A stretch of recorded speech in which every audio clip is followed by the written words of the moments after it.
The hard part of the process for most people is the first $100,000.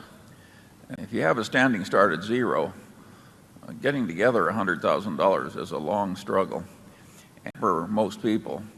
And I would argue that the people who get there relatively quickly are helped if they're passionate about being rational, very eager and opportunistic, and steadily underspend their income grossly.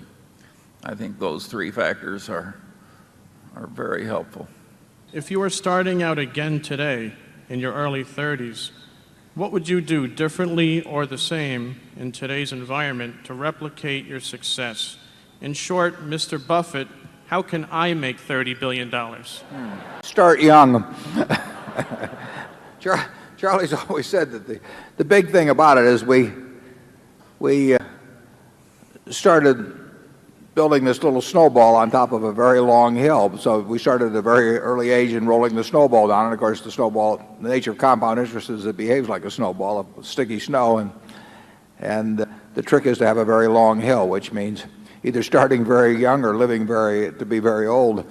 I would do it exactly the same way if I were doing it in the investment world. I mean, if I were getting out of school today and I had $10,000 to invest, I'd start with the A's. I would start going right through companies, and I probably would focus on smaller companies because I would be working with smaller sums, and there's more chance that something is overlooked in that arena. And as Charlie has said earlier, it won't be like doing that in 1951 when you could leaf through and find all kinds of things that just leapt off the page at you. But that's the only way to do it. I mean, you have to buy businesses or little pieces of businesses called stocks, and you have to buy them at attractive prices, and you have to buy them you have to buy into good businesses. And that advice will be the same 100 years from now in terms of investing. That's what it's all about. And you can't expect anybody else to do it for you. I mean, people will not tell you about wonderful little investments. It's not the way the investment business is set up. When I first visited GEICO in January of 1951, and that rest of that year, I subsequently went down to Blythe and Company, and actually to one other firm that was a leading Geyer and Company, that was a leading analyst in insurance. And I thought I'd discovered this wonderful thing, and I'd see what these great investment houses that specialized in insurance stocks said, and they said I didn't know what I was talking about. It wasn't of any interest to them. You've got to follow your own. You've got to learn what you know and what you don't know, and within the arena of what you know, you have to pursue it very vigorously and act on it when you find it. And you can't look around for people to agree with you. You can't look around for people to even know what you're talking about. You have to think for yourself. And if you do, you'll find things.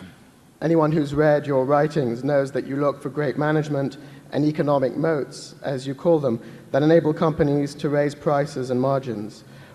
I'd like you to drill down with us and tell us what to you are the signs of great management and economic moats. Furthermore, do you try to put a dollar value on those management and moats and other intangibles when you value companies? And if so, can you guide us through your thinking there? And lastly, I'm interested in how you pick your discount rate. I'm actually an alma mater of yours from business school, and I learned a bunch of junk about beta too. But I read that you just assign the treasury rate, and I'm not sure if that's right, but I'd love you to talk about your discount rate, and I'd really appreciate as much detail about your thinking as you can give us. Yeah, Thanks. We think in terms of the treasury rate, but as I said earlier, that doesn't mean we think once we've discounted something at the treasury rate that that's the right price to pay. We use the treasury rate just to get comparability across time and across companies. But a dollar earned from a horseshoe company is the same as a dollar earned from an internet company in terms of the dollar. So it is not worth more based on whether it comes from somebody named .com, or somebody that named, the old-fashioned horseshoe company. So the dollars are equal, and our discount rates may reflect different expectations about future streams of income, but they don't reflect any difference in terms of whether it comes from something that the market is all enthused about or otherwise. The The moat and the management are part of the valuation process in that they enter into our thinking as to the degree of certainty that we attribute to the stream of income, stream of cash actually, that we expect in the future, and the amount of it. I mean, it is, it's an art in terms of valuation of businesses. The formulas get simple at the end, but if you and I were each looking at the chewing gum business, we own no Wrigley, so I use Wrigley's fairly often in class. Pick a figure that you would expect unit growth of chewing gum, to grow in the next 10 or 20 years. Give me your expectations on how much pricing flexibility you have, how much danger there is that Wrigley's share of market is dramatically reduced. You can go through all of that. That's what we go through. That is, and in that case, we are evaluating the moat. We are evaluating the price elasticity, which interacts with the moat in certain ways. We're evaluating the likelihood of unit demand changing in the future. We're evaluating the likelihood of the management being either very bright with the cash that they develop or being very stupid with it. And all of that gets into our evaluation of what that stream of money looks like over the years. But the value of how the investment works out depends on how that stream develops over the next 10 or 20 years. We had a question earlier today that made certain suppositions about what could happen at Berkshire, and the formulation was exactly right. The question of what numbers to use is another question, but the formulation was proper, and that formulation, the moat enters into that. If you have a strong, big enough moat, you don't need as much management. It gets back to Peter Lynch's remark that he likes to buy a business that's so good that an idiot can run it because sooner or later one will. Well, he was saying the same thing. He was saying that what he really likes is a business with a terrific moat where nothing can happen to the moat. And there aren't very many businesses like that. But then, so you get involved in evaluating all these shadings. This, not the cherry version, but the regular version, this one has a terrific moat around it. There's a moat even in this, in the container. There was some study made as to what percentage of the people could identify blindfolded what product they were holding just by grabbing the container.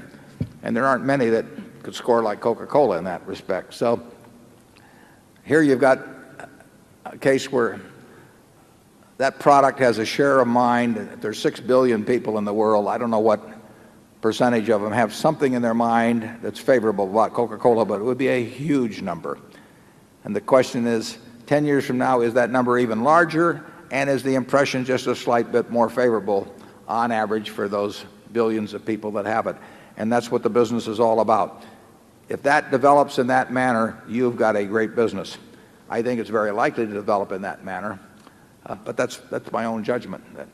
I think it is a huge moat at Coca-Cola. I think it varies by different parts of the world and all of that, and I think on top of it, it has a terrific management. But there's no formula that gives you that precisely, that says that the moat is 28 feet wide and 16 feet deep, or anything of the sort. You have to understand the businesses, and that's what drives the academics crazy, because they know how to calculate standard deviations and all kinds of things, but that doesn't tell them anything. And what really tells you something is if you know how to figure out how wide the moat is and whether it's likely to widen further or shrink on you. Charlie? Well, you aren't sufficiently critical of the academic approach.